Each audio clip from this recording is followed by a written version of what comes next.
Good afternoon, everybody. Welcome back to another edition of the Organic Q&A with Tad Hussey and special guest Brandon Hudson from KIS Organics and me, Chad Westport. Thanks for joining us. This is the show where we talk organic gardening, and we're really here to answer your questions. So hit us up.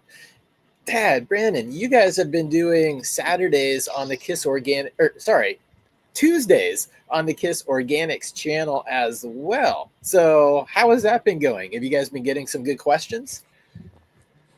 Yeah, I think we get some of your audience, but like real smart people with really good questions, and they've stumped us a few times too, which is kind of fun. So I really enjoy it. I don't always get to interact every day with like growers, so besides email and things, so it's really nice to get to do this. I enjoy it. I'm glad you're able to join us this week.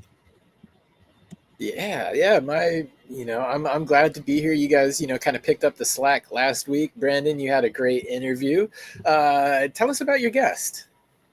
Oh, that was Dr. Ben Higgins. So Ben works with Tad and I at KIS. He also is the chief research scientist for Gold Leaf Gardens here in Washington State.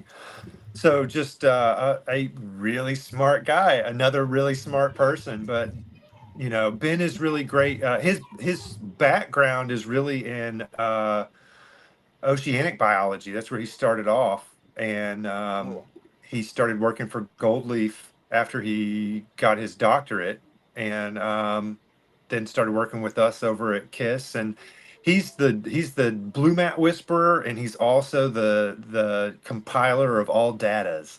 He's kind of our math wizard over here at KIS. Tad and I do a lot of math on the soil side, soil balancing side, but Ben is really great at not just collecting data, but being able to present it in a useful form for growers. So he's a huge asset to us.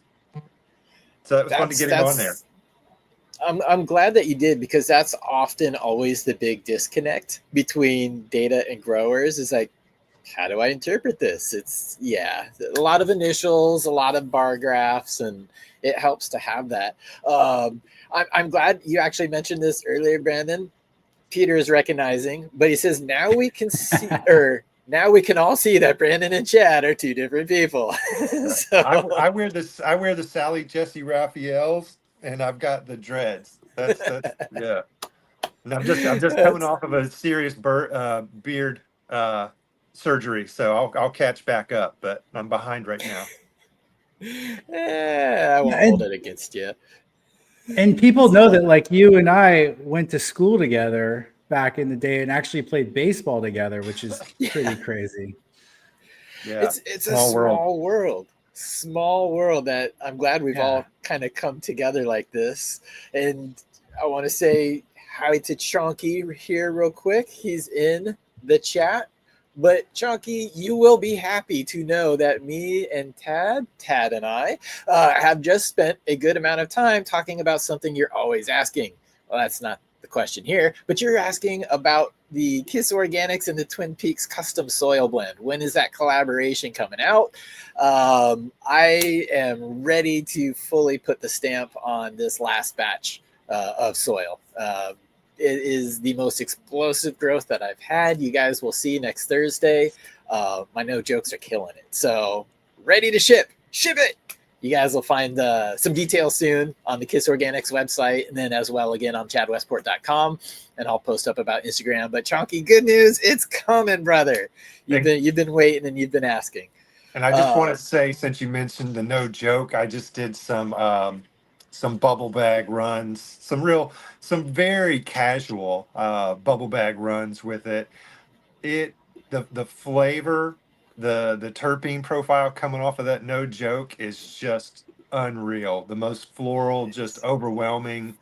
I've got kids. My wife has a different perspective on how much the kids should be aware of what dad does than I do. But there's no hiding this one. Like, it's the whole island. You can smell it. The whole island can smell it. So yeah, just again, hats off to you. Thank you. That's I'm fourth week of flower right now, and about a week ago I was walking around my house, I'm like, oh, it's time to change the carbon filter. So nice. Carbon filter has been changed. Awesome. Yeah. Well, let's get into the show, guys. Again, listening. This is driven by you. You guys provide the questions. We're here to give our best attempt to answer them. And I'll go back to that one I put up real quick from Chunky. But his question, is there any reason not to feed with a compost tea and a top dress at the same time? Is there a little bit of redundancy, or do we risk throwing things out of balance? Tad shaking his head, so I'm going to you first. Okay. Yeah, I spent way too much time of my life researching and studying compost tea because my dad was so big on it when it first came out. You know, he was one of the first compost tea advisors, Soul Food Web advisors, founded the International Compost Tea Council. Anyway, to answer your question though, so I want to back up a second, Chunky, and talk about why you're doing these things. So why are we top dressing? Why are we feeding? Is it to make up for a deficiency you're seeing in the soil, or are you doing it because of a feeding chart that you're following, or are you just doing it because you feel like as a gardener you want to do more? And that, I totally get that. It's really hard not to do those things. So that's where I always like to start with things, because I don't want to do an application of something unless I know it's going to be beneficial, because they can throw things out of balance. More fertility is not necessarily always better. It's all about balance. So I like to start from that mentality. That being said, compost tea is primarily going to be providing you with beneficial microorganisms. If we're talking about aerated compost tea, you are going to get a little bit of fertility. So if I was going to use it at the same time as a top dress, where I'd scratch in the nutrients, I'd water in, say with a compost tea, I might use a little bit less fertility in my top dress, specifically nitrogen, so that I'm not overdoing it for my plants at that time. But in theory, doing a compost tea at the same time as a organic amendment top dress or something should be fine. Now, I would not mix nutrients into my compost tea, with the exception of if you did not have any other way to do it and you had to do it in the same feeding, I would add the nutrients right as I applied the compost tea. But you do not want nutrients sitting in your aerated compost tea for any period of time, because the microbes are going to reproduce too rapidly. They're going to get so you've already created at the end of, let's say, 24 hours, this like unsustainable amount of microbiology. And now you've been aerating it. You can't get any more in there. And then you give them a food source. They're not going to be able to stay aerobic. They're going to consume all the oxygen. Your dissolved oxygen level is going to crash, and you're essentially going to change what sorts of microorganisms are in your tea, and you do not want that, because you could start brewing pathogens and things like that. So kind of a long answer, but essentially, yes, it is okay, but I would back up a little bit and just make sure that I need to do a top dress, and that I'm doing it to address a specific issue in my fertility program or in my plants that I'm seeing. And that brings up a really good point for me, that there's a million different ways to skin a cat. And so there's million different ways to feed your plants. And in organics, one of the challenges, especially for folks on scale where they're trying to be consistent round after round, is how do I feed? And so it really depends on your school of thought or who you lean on. At KIS, we try to do the bulk of our fertility as a one-time pre-plant dry amendment. There's certain things that are really low application rates that we want to put in as a solution. We've got math for that. And so we can take a really controlled approach to hitting your fertility targets. And then you would only really need to do any kind of foliar or top dress or anything like that if you extend your season, beyond that 1 to 2 weeks of veg, 8 to 9 weeks of flower, or if you're in small pots, where you just don't have a big enough ecosystem. That's kind of something that we come back to again and again. You got to have a big enough volume of soil. But so I try to avoid that stuff just because I want as few touches as possible. I want to, nail those targets right off the bat. And then if there's something that you see visually that needs some help, then do it. being with the eyes is good, but you know, a lot of times when we're talking the organics,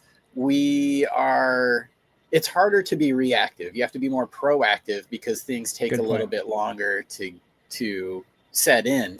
So, you know, on your second, your third run, if you're paying attention and taking good notes, you'll be able to kind of predict that. Or if you're really familiar with the strain, your cultivar you're growing, you'll be able to predict that. But on the first run, that may be where they're coming up into some of the urgency of getting things fixed, and maybe that's why they're mixing it.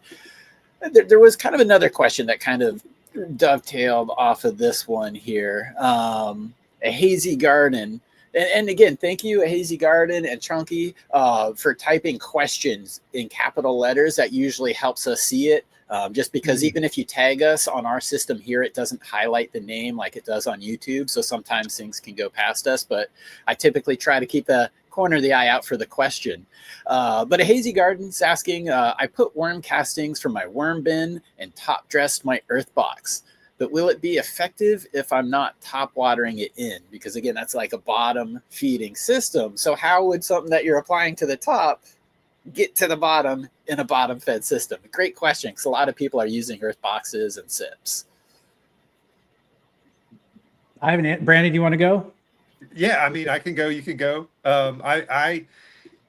If you're adding compost, and again, goes back to what Tad just said, why are you adding the compost? You know, because I see folks that add compost every round, and you can create some problems both in your physical tilth and your carbon to nitrogen ratios and your NPK. And so if you're adding, and this goes back to what I was just saying in the last point, if you're just kind of adding things ad hoc, throwing stuff, seeing what sticks at the wall, that's not the way to be consistent, you know? So, right. I would want to know why they were adding compost. And in you know, full disclosure, I add compost every 6 to 8 rounds because I feel like I want to add it for, you know, my biology and my cycling. So it's not something I feel like folks have to do on a regular basis. Without any top watering and without any moisture being applied to that compost layer, you know, a lot of the reason we're adding that compost is for the biology. You will start to have, you know, it's not going to die off, but you will have biology going to sleep and, you know, over winter, you know, going in, you know, forming cysts, whatever their life strategies are to try to, you know, stay viable as that moisture level goes down.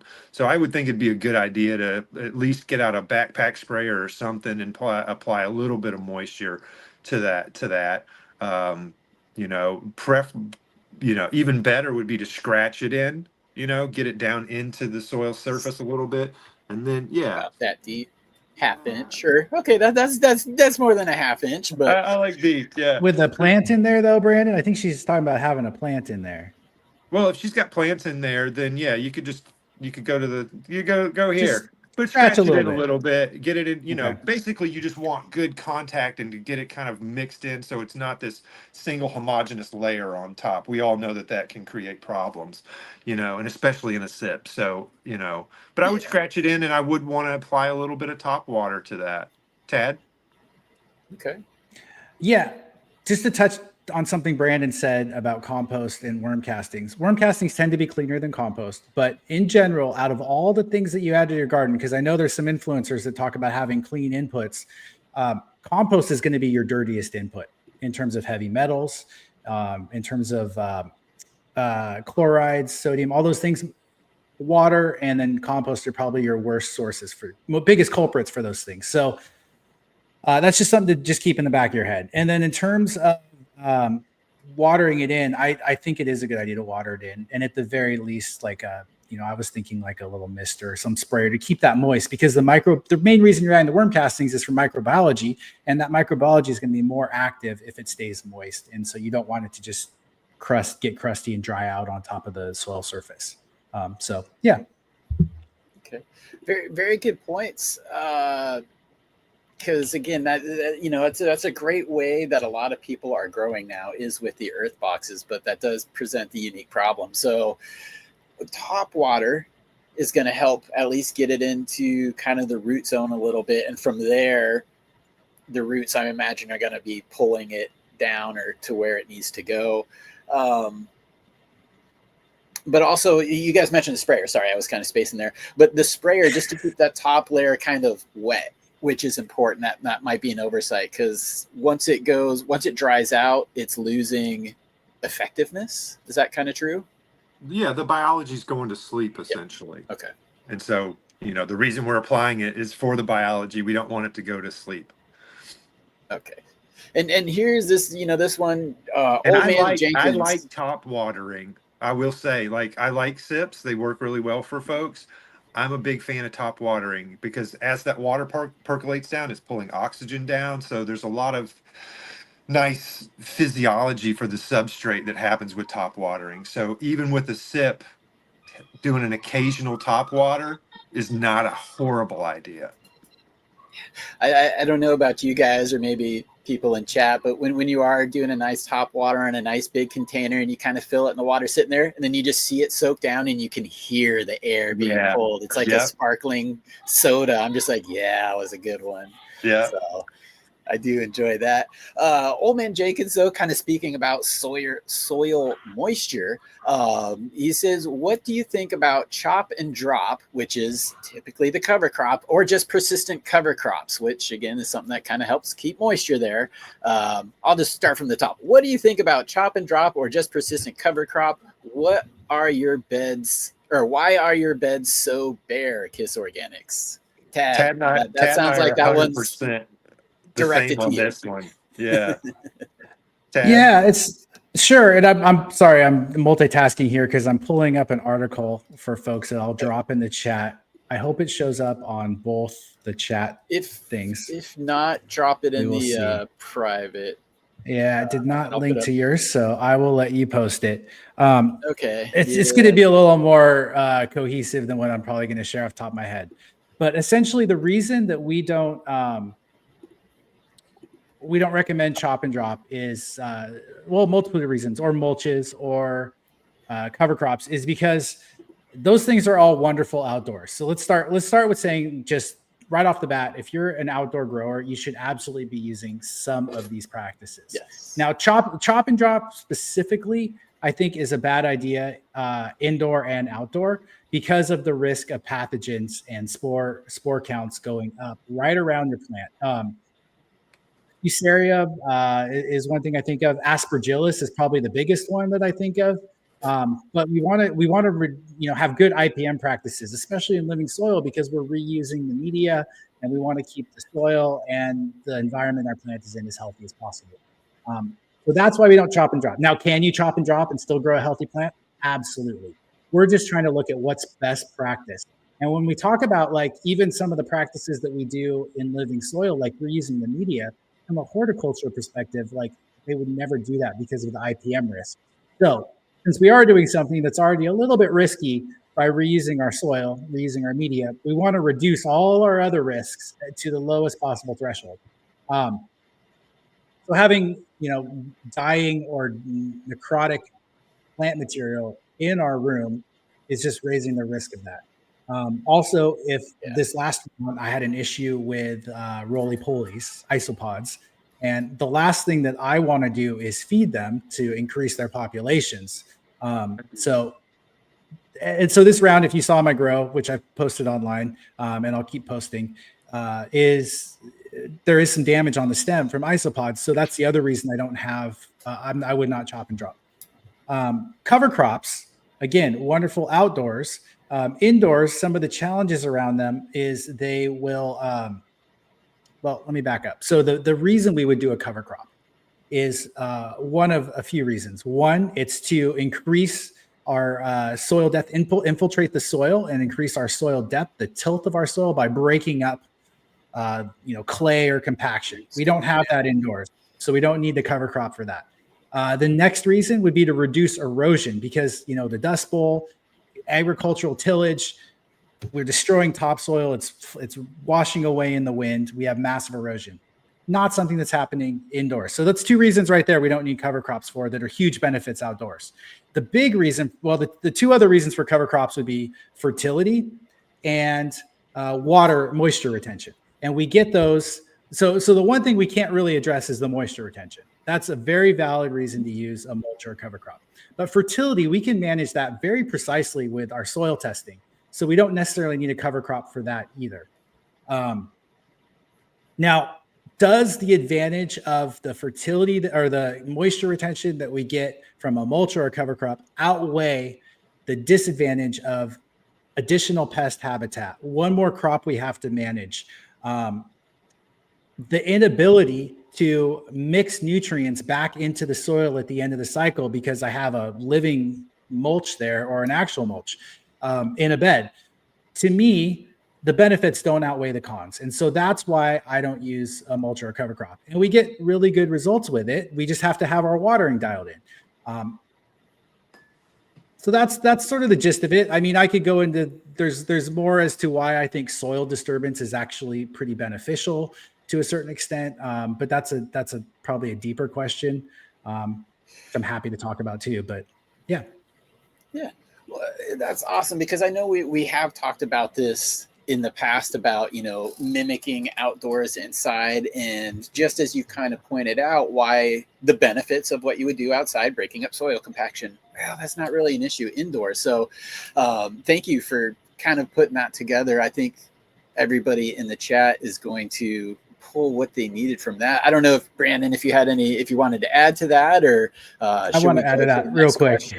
Yeah, Old Man Jenkins is saying thank you though, because he does appreciate taking the time to respond. Thank you. Well, no, and that's the thing. Like anything that I do in the garden, I want to be really thoughtful about why I'm doing it. If I can't explain why I'm doing it, then I probably shouldn't be doing it. That being said, if that is something that you're really interested in, you should absolutely check out Steve Cantwell, Green Life Productions. Yes. He's one of the few people that I've seen actually pull it off on a commercial scale. Now, I had a whole podcast with Steve. He's a phenomenal guy. He's the creator, inventor of bottomless pots and some other technologies. Like, really cool dude. We have slightly different cultivation philosophies, but at the end of the day, we're on the same page. We're on the same team. We're not like butting heads.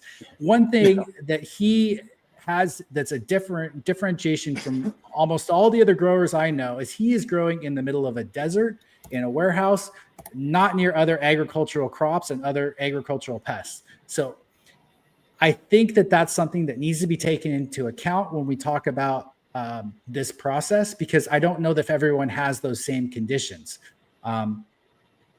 Just the other thing to think about. But man, guy's a phenomenal grower, and I think everyone should absolutely be following him on Instagram to see what he has going on. I follow him. I don't grow in the same style at all, but I like to see what he is doing, and doing it at scale, which is hard. A lot of these things are easier and more cost effective for the hobbyist growers. It's more manageable, but when you start talking about at scale, that's where things sometimes become a whole lot more work and less cost effective, which is something that we need to balance out here.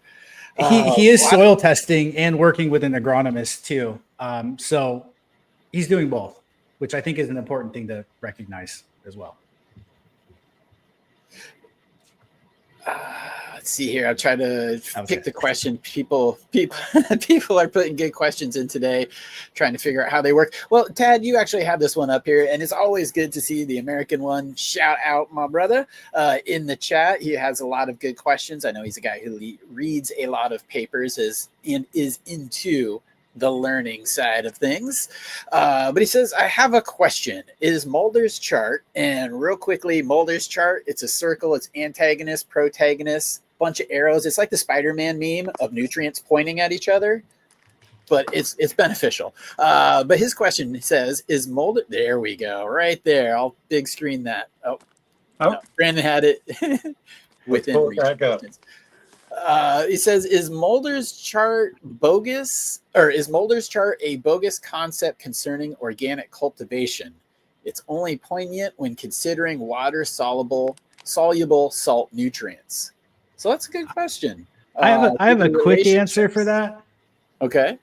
Yeah, and then I'll let Brandon take it because I know he's itching to get to this one.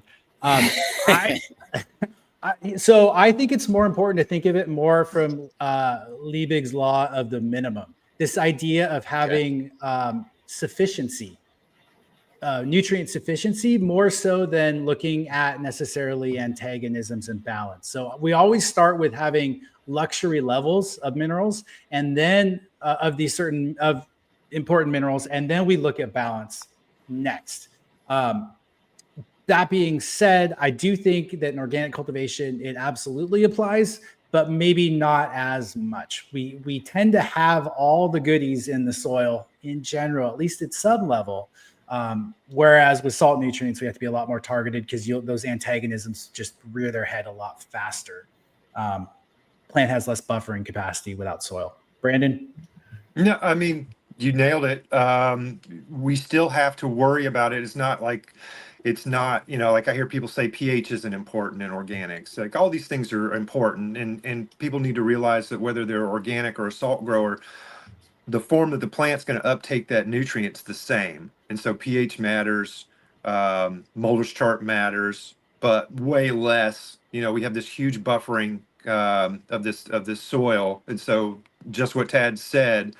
I have a lot of folks like I've got a couple emails in this week about I'm balancing folks on their paste report, looking at their cations, and they might have excessive calcium, but their magnesium's really high. So I'm giving them some extra gypsum to bring in some more calcium so that I can prevent a calcium lockout. And so I'm getting emails back like, "Hey, you said this is excessive. Why are you having me add more?" And it's simply because Tad already said it. We have to hit sufficiency, but after we hit sufficiency, then we want to hit balance, and that's where Mulder's chart comes into play. And I think that Mulder's chart in organics, I use it more as a if you've got a problem, if you've got sufficiency with a specific nutrient, but you're seeing a just absolute dunk, or you've got a tissue test, visual test that's just glaring, magnesium or whatever, super easy to tell what it is. Or if you've got a tissue test, that's going to kind of tell you, who to look at. So if I'm low on this, I'll look at Mulder's chart and see who is going to, cause an antagonism with that. So I still use it, but it's not as life-threatening as it would be with salts, And this is a good, reason, again, talking about balance and kind of talking about salts too. It's a good reason why you don't get that 0-50-50 bloom formula at the end and just start dumping a whole bunch of that on and nothing else, because they need the P and the K. Balance, antagonistic properties, those are the things that are going to affect your roots. And this is something that KJ has the greatest comment. I'm just random, not a question, it's a comment. I'm going to put it up because it makes me feel old, but you're not wrong. Oh, do we 100? I don't know. I mean, we're getting closer to 100 than any other number, sadly, probably. I know. Expertise, but growing, absolutely. Yeah. Yeah. Put me in that category. More years of growing. That was a great one.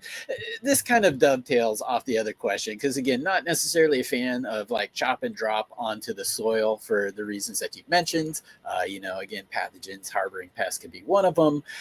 But what about like your cannabis? Because we all defoliate, we all have nice, sweet green, leaves that probably have a lot of nutrients that can be recycled into them. I know teas, fermentations, but what about tossing that into the worm bin? Like, are the worms actually going to get the nutrients from that material and then put it back into their worm castings? And is this a fast enough method? Again, everything is possible, but is this something where you're like, it'll take 5 years to happen? Can I say one thing about it, Tad, and then I'll let you take that one? All right, you got to have two things. Okay.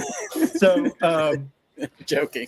Yeah, so you can do that. Something to keep in mind, and this goes for all like ferments, KNF, composting, all that kind of stuff. Tad already mentioned earlier, like, God, it might have even been in a call earlier today, not here, but I know Tad said this earlier today at some point. It's impossible to get consistent compost. And so like consistent, you'll never get the same tea twice. You'll never get the same identical ferment, because it's just impossible to get a consistent input on a lot of that stuff. And so if I go around in my yard, and my yard, let's just say for sake of conversation, I have a calcium deficiency out here. I don't, but if I did, if I use that stuff and compost it or make a ferment or whatever, I am applying fertility, but I'm exacerbating my low calcium already. And so it's not so straightforward as to just think that because the plant is healthy, that it's going to give you everything you need. I don't have any problem with feeding. I don't think there anybody I know has even the commercial growers, I don't know anybody who's got a big enough system that they could take a whole harvest worth of leaves. I would definitely want to shred that, if it was going in there. And then just going back to the chop and drop, like a lot of folks know that, like, nobody ever sees me in the forums and that kind of stuff. I stick to traditional ag approaches to how I grow for the most part, just because we've got hundreds of years of research to back those SOPs up, and I like that. Yeah. If you want to definitely lose your potato harvest next year, you leave your detritus, your leaves, your detritus, everything on the surface, and you will 99% sure lose your whole crop to potato blight next year. And so providing the growing media for the target pathogens, because it already likes your plant, you could potentially be increasing spore counts and pressures that you're not aware of. And so, I don't want folks to think that you have to test for everything. We're heavy on testing and that kind of stuff, but that's because we have a moral, ethical, responsibility to provide accurate answers for growers. And, but I don't want folks to think you got to test everything. You can't just play with stuff. But, if this is how you make your livelihood, you could be creating some issues for yourself. Okay. And Tad, did you have anything that you wanted to add to that one? Just real quick, I think it's a perfectly fine idea. I usually feed my leaves to my chickens. They love them. That being said, the one concern that I do have with it is if your soil was high in heavy metals and then they're accumulate into the leaves of the stem, and then you put that into your worm bin, and then you put that back on your plants, you're actually concentrating your heavy metals. Probably not as much of an issue for a home grower, but yeah, it's just something to be aware of. Yeah, that's it. Good to be aware of. And I know this kind of relates back to typically compost piles and stuff. You got to have your carbon, you got to have your nitrogen. But Spencer is asking, what is the best solution for a high carbon to nitrogen ratio? He has adequate nitrogen already, but he added way too much carbonaceous organic matter. Is that a real word? Carbonaceous? I have no idea. It looks cool, and you pronounced it really well. Yeah. Carbon-based organic matter. I think it's redundant. Organic and carbon. I don't think we have to say, I don't think we have to say carbon-based when we're talking organics, because it's already there. I mean, that's the whole field of chemistry. Organic chemistry is just carbon. That's all it is. The way I read this, Spencer, and I might be reading this wrong, is if you have a C to N ratio that's too high, as in too much carbon relative to your nitrogen, then you don't have adequate nitrogen. If we're talking about trying to make thermophilic compost, if we're talking about in your soil, that's probably a different conversation, but I don't know many people that end up with that being an issue. Like you would probably have to work at, you probably a bunch of woody material in your soil. I see it with hugelkultur, Tad. That's where I see it the most. Folks build a bed and half of the bed is wood, and they put in, what would be an normal adequate nitrogen target.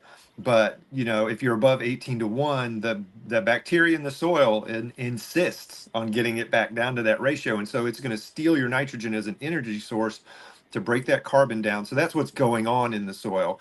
And so if you've got too much carbon above 18:1, you're going to have to either give it time or give it more in, so that's all you could do, unless you want to dig all that wood back out. Tad's dad and I did the same thing. We put in a 50-foot bed when I first moved out here, and you know, Tad's whole family are tractor wizards, and so his dad came and like dug this stuff up for me. But we have a bunch of really good wood compost. Like, get Tad to drive an 18-wheeler for you. I bet it's pretty impressive. Like, dude can drive anything. But so Dang, okay. um, this tractor, because we have all this really good wood mulch out here, the very end of the bed, we accidentally tilled a bunch of that into the bed. The whole bed was great except for the last 5 to 8 feet, and it was very obvious nitrogen deficiency. We didn't even have to test it, didn't have to look at it. We knew what happened, we expected it, and so we just added more nitrogen, and the plants did okay. And then the following year, because I've had a full season for that all to break down and kind of get back to that 18-to-1 ratio, we didn't have to add any additional nitrogen. So, and with the hugelkultur beds, yeah, I've exclusively seen them outside. You're digging big pits, you're putting logs in there, and you're waiting for that to kind of decompose and break down, as Brandon was just kind of describing. So that is, in my mind, at least more of an outdoor tactic, because that just takes time before it kicks in and becomes ultimately effective. We see guys doing adding, like, I wouldn't do it, but I mean I've seen guys add whole logs to their beds and stuff. I'm not exactly sure what the thought process is there, but I wouldn't do that to myself, you know. We're kind of talking there about, just like pathogens in the soil, or maybe pathogens that could come on from leaf matter or chop and drop. And there's a question here from Absolute Cannabis Experience. Good to see you again today. The question is, could you use hydrogen peroxide solution to remove any pathogen from your media between rounds?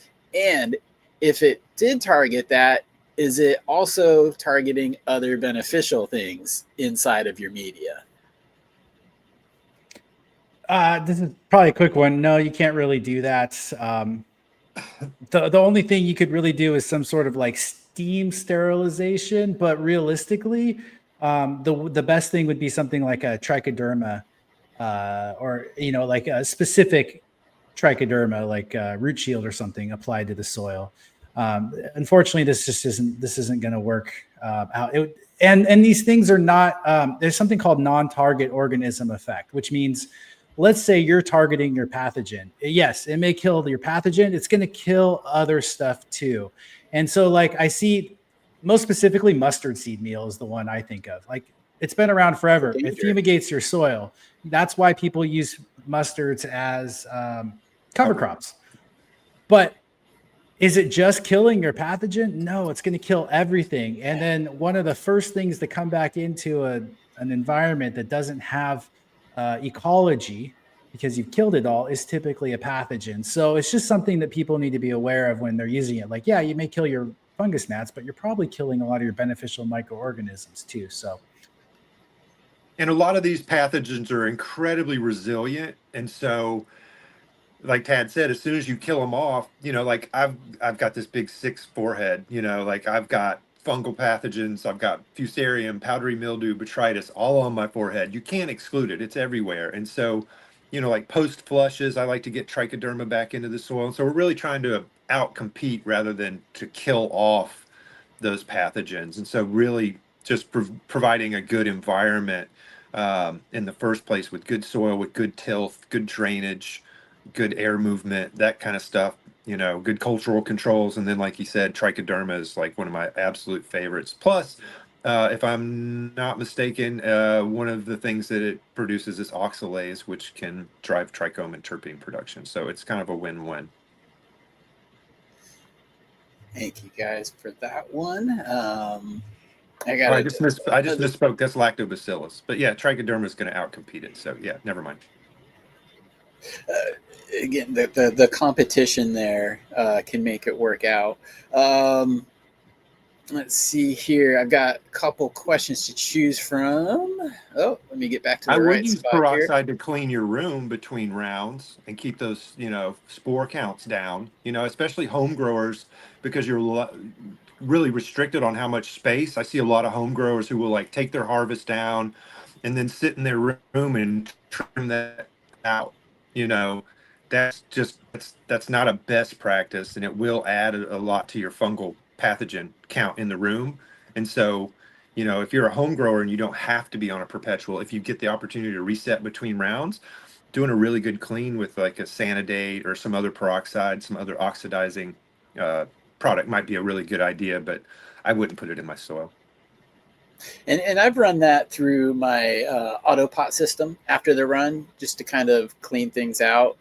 Is that something that maybe like the bottom feeding systems or the sips should be just cleaning with after each run, or would bleach be the better? Ooh, I'd go with solution to use peroxide there? over bleach for the sips for sure. Yeah. Because peroxide loses its peroxicity very quickly. Bleach is not going to lose its oxide. Ask Tad about bleach. Like Oh, I know the horror story already. yeah, his brother's still mad at That's him. His brother's mad Yes. all the way from Thailand about it. So yeah, you got to be really careful with bleach. I mean, I've used bleach to clean a room where I was very careful. I didn't spray it. I wiped it all onto a floor, and still I had some negative. I had some negative effects on my plants just from chlorine off gassing, I guess, in that room. So bleach is dangerous with plants.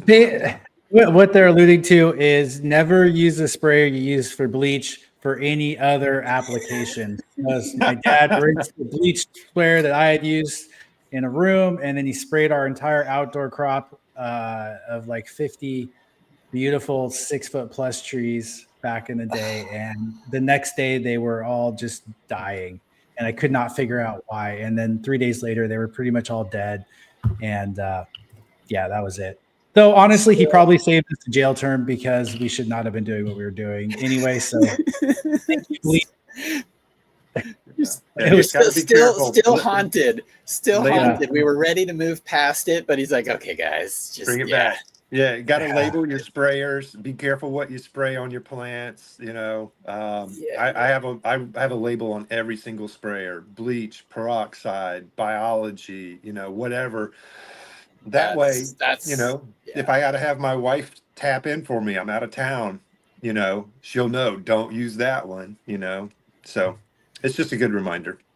Yeah, that's where I was going. I mean, clear labeling is so important when it comes to growing multiple cultivars anyways. Like that should just be SOP for anything you do when it comes to growing cannabis, clear labeling. And I have my dedicated bleach sprayer bottle. It's bleach on tape on it, bleach on the bottle, each side, in case you didn't see it on this side. So it's pretty obvious. We've got a couple questions here from two people. It's essentially the same question. So I'll flash this one real quick from It's What. But he's asking, how much can I scratch up the nice feeder roots on top? I cannot dig 2 inches down and not see roots. And Peter is asking, he says, It's What? Asked a good question. Is it okay to rough up the feeder roots at top when top dressing? Because I see this, like I'm in the pheno hunt tent right now. I'm not going to say how many, but I've got numerous 1-gallon containers, and they're all 4 weeks of flowering right now. So when I go in and I look at my soil, I see roots all over the top of my soil just because it's out of room. Scratching it in may be a little bit hard, but still possible. So am I going to do damage to the plant? Am I going to cut off its food supply if when I'm scratching, I damage some of those roots? Yes and no. Do you want to go first? I love that answer. You want to go first, Sad?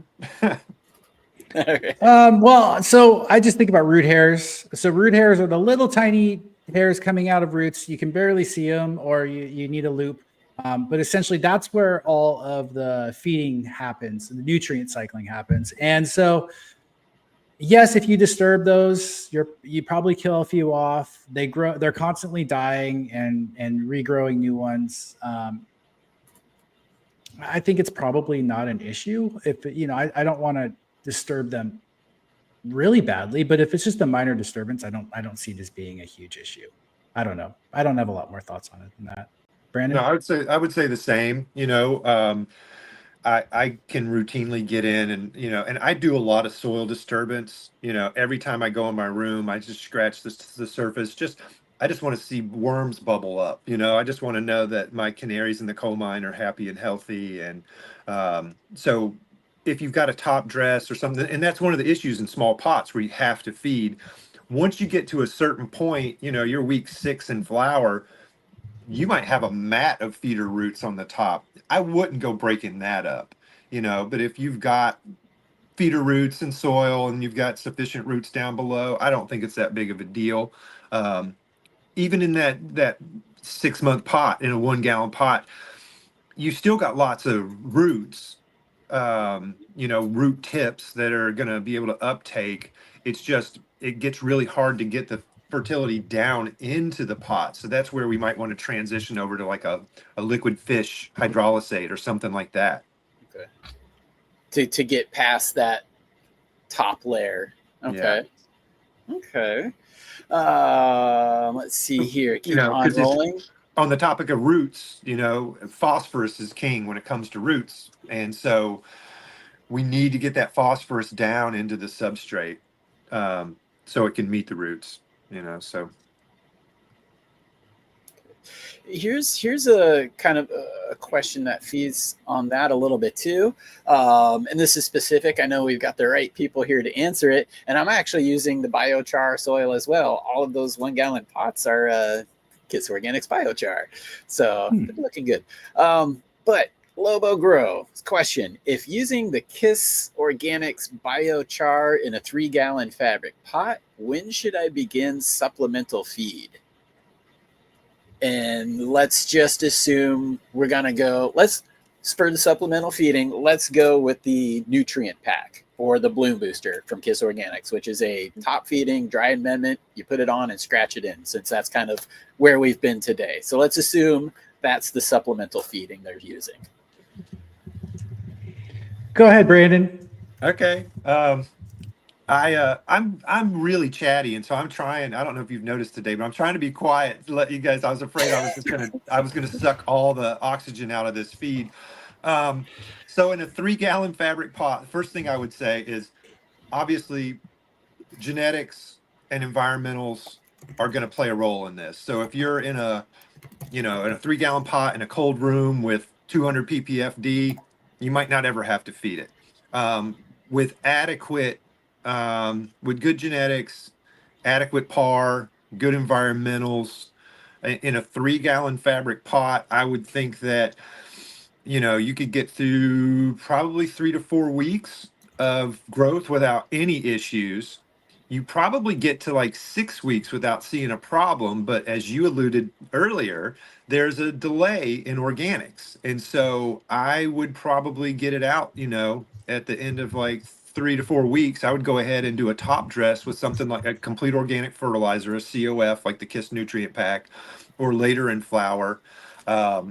I would use the bloom booster because we want to restrict nitrogen. But so I'm usually trying to I'm trying to guess, because if I wait and see a deficiency, I'm looking at 7 to 10, maybe 14 days before that becomes available. If it's, if it's a nitrogen source, if it's a sulfate, potassium sulfate, Epsom, which is magnesium sulfate, or gypsum calcium sulfate, those are all pretty immediately available. So your cations are easy to address.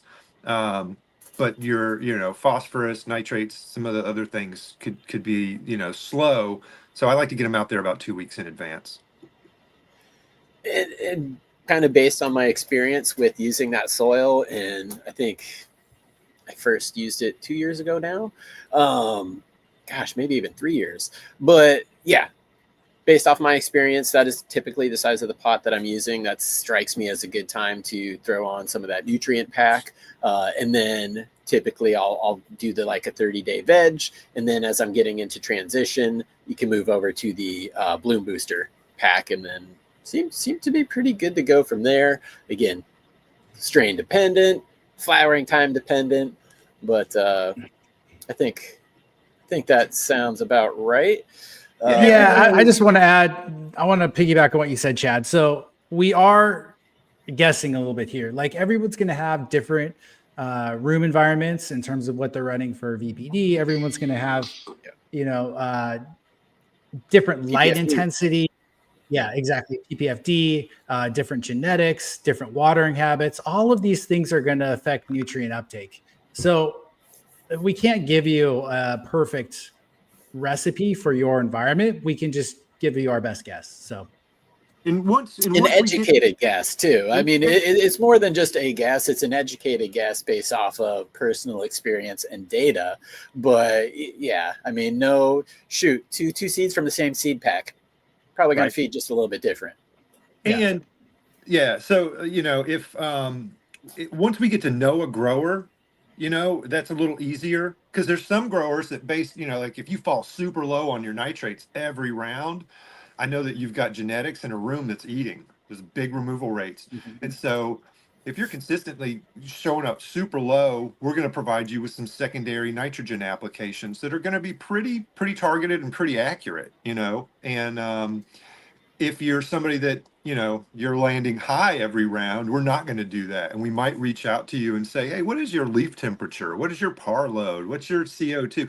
And we want to know some things, because maybe we could tempt that grower to kind of start pushing their plants a little bit harder for better removal rates. And this next question kind of feeds into it. It's from Basic Buds, but I had to just paraphrase it here. Oh, shoot, I scrolled past it now. Where I got to go. Okay, because this is something that I love to talk about when I talk about defoliation and I talk about older leaves maybe being yellow and less photosynthetic. I'm like, is it being a sink or is it being a source for sugars and energy to the plant? But Basic Buds, his question says, are fan leaves on the lower part of the plant an energy sink? If you remove all the lower bud sites, would all the leftover light collected from the lower fan leaves redirect to the top? Basically, will it have more energy up top if I remove those? So yeah, I really like this question. Brandon, I know you want to go. So do you want to go first? Is that? Well, no, go ahead. Go for it. I need to shut up anyway. Go for it. All right, I'll be quick. I'll try at least. So short answer, I wanted this question because I think it's a great question. Yes, they are absolutely an energy sink. But essentially, I want to talk about why we prune in the first place. So the reason that we prune and trim our plant is because we want to optimize our canopy in relation to the light source. And in the case of indoor growers, our light source is literally right above the canopy. So we want our canopy to look like our light source. If our canopy is a plant that looks like a Christmas tree, then we're going to have a variety. The ones up top are getting too much light and the ones on the bottom are not getting enough. And there is research from Dr. Allison Justice that shows that I want to say 200 ppfd off the top of my head. It might be higher than that. Do you guys remember? Essentially, there is a threshold where leaves become a nutrient sink, as in they cost the plant more nutrients to keep that leaf alive than what they're providing in terms of photosynthetic energy to the plant itself. And I want to say it was like 200 or 300 ppfd off the top of my head. And I was trying to find it online and I wasn't having any luck while you guys were chatting. But yes, that's absolutely a thing. I know the number is no lower than 200 ppfd. So if you have a light meter or one of these, we're going to have these pretty soon on our website because I'm working on a review. So if you can wait a week or so, we will have these up on our website. But they're a wonderful tool. They're called Photon Light Rays. Yes. And they hook up to your phone. It's a great, easy way to measure your lighting. And like I said, we'll have them for you in a week.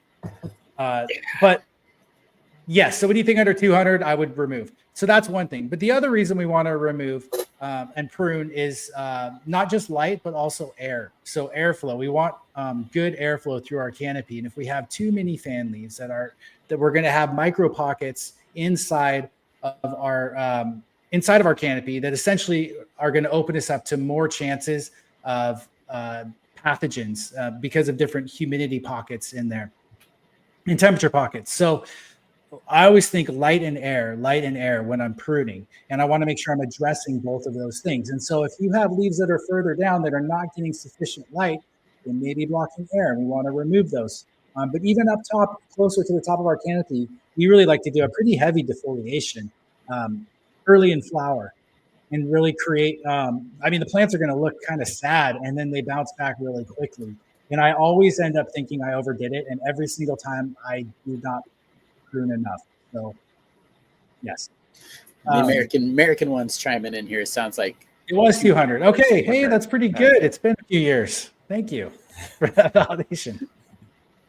Yeah, the only thing I would add to that is that timing is really important on defoliating. If there's a window where the plant is putting a lot of energy into flower set, not growing a flower, but these are going to be my bud sites. And so when I do my flip, that same day, I do a really savage defoliation. I want sad little Charlie Brown Christmas trees that look like they're dead. And then, do you do the swazing technique? No, I do not swaz. Okay. And I think that that's a, I think that that's a bad idea later in flower. I know that was really popular, like, I don't know, 7 years ago, 8 years ago. I don't know, but I'm kind of hoping that that's going out of fashion, Yeah. But so it's really big for me to get the timing right, so that I get those lowers stripped out like they were asking, will you get better buds up top? And yes, you will, because all the energy is going to go to those as opposed to being diluted with kind of the larvae, lowers. And so I think getting the timing right is really important, because if you're week 4 or 5 in flower and you're taking out the lowers, it's too late. You're doing the things that Tad wants, the airflow and all that kind of stuff. So it's still important, but as far as crop steering and for an optimal harvest of grade A and grade B flower, I would definitely get in there early. So I'll do I'll do a big defoliate flip, and then I'll do another one 1 or 2 weeks at the most after that, just to make sure that all the energy and all the love's going to the top of those plants. I'm usually. Oh, go ahead, Tad. Oh, this is real fast. I want to add that I'm talking specifically, or we've been talking specifically about indoor grows. Outdoor, I prune very differently. There, I take out everything on the inside of the plant, all the inner buds, and then I leave the outer buds even almost pretty much down to the closer to the ground. You don't want anything touching the ground, but let's say a foot off the ground and up, I'm going to leave fan leaves. Whereas indoors, those would be removed. So. Very, very good point. I forget that frequently when people ask me questions. I assume everybody's growing inside and typically in tents. So yes, I'm glad you mentioned that, because dude, indoor and outdoor, different games, different strategies, same plant. Yeah. So thank you for mentioning that one. And we are coming up towards the hour, and I've still got a few questions starred here. I'll take a couple. Guys, correct me if I'm wrong. I'll kind of lightning round this one. But Chadwick Bradbury says, when talking about volume of soil, is deeper better than wider in the volume conversation? Cannabis, wider is better, because I think typically 18 inches is about what it's typically going to go down and do. So if you had a massive pot, not taking advantage, but a wider pot, that's going to work. And then the 10 to 12 inches. 10 to 12 inches is more than sufficient, and wider is way better for your irrigation management. Perfect. Thank you. And again, most of our pots are about 12 inches deep at least, so it should be good. Medically minded, what would the effect of running an ozonator inside a room with a living soil bed be?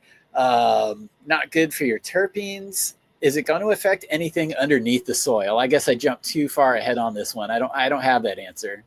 Affect anything underneath the soil, or is just surface level? No, it's just going to kill everything on the surface of your soil. So it's really not going to have a lot of beneficial effects in terms of like getting further into the soil, but you would lose biology right on the surface. And terpenes, and if you sit in that room, you could do some serious damage to yourself. Yes. Humans should not. I would assume there's no plants in there if you're running an ozonator or a person. Yeah. Good point. It's kind of the in-between round things with the beds. Okay, this is the one that I wanted to get to, because I don't have the answer, never thought of it, never actually seen it asked before. So it kind of makes me wonder, is he onto something, or is this just maybe nice in theory, but not necessarily practical in practice. But the question says, I've used old carbon from my used carbon filters in my soil in place of biochar and have great results so far.